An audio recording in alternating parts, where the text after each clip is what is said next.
अस्सलाम वालेकुम, welcome back ਸਭ ਦੋਸਤਾਂ ਨੂੰ।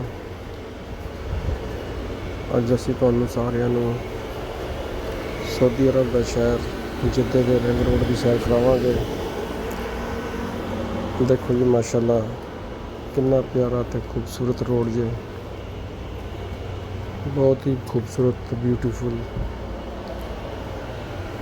ਇਸ ਵੇਲੇ ਅਸੀਂ ਰਿੰਗ ਰੋਡ 'ਤੇ ਮੌਜੂਦ ਹਾਂ।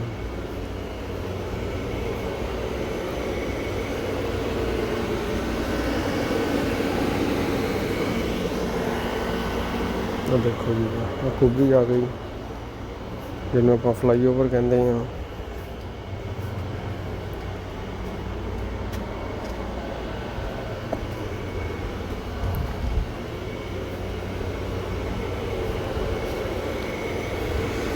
ਸਾਊਦੀ ਅਰਬ ਦਾ ਰਿੰਗ ਰੋਡ ਜਿਹੜਾ ਸਭ ਤੋਂ ਮਸਰੂਫ ਰੋਡ ਆ।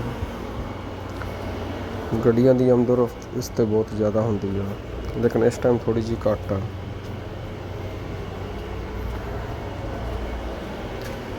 ਕਿਉਂਕਿ ਜਿਸ ਟਾਈਮ ਅਸੀਂ ਜਾ ਰਹੇ ਹਾਂ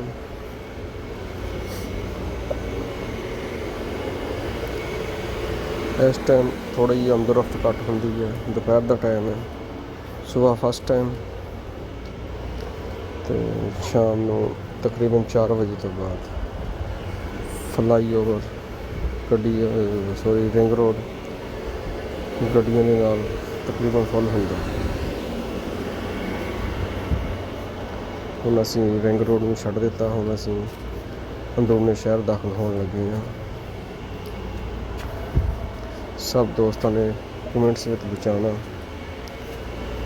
ਕਮੈਂਟਸ ਦੱਸਣਾ ਵਾ ਕਿ ਕੈਸਾ ਲੱਗਾ ਤੁਹਾਨੂੰ ਰਿੰਗ ਰੋਡ। ਅੱਛਾ ਲੱਗਿਆ, ਪਿਆਰਾ ਲੱਗਿਆ, ਅਤੇ ਦੇਖਣੇ ਦਾ ਬਹੁਤ ਸ਼ੁਕਰੀਆ। ਅੱਲਾ ਹਾਫਿਜ਼।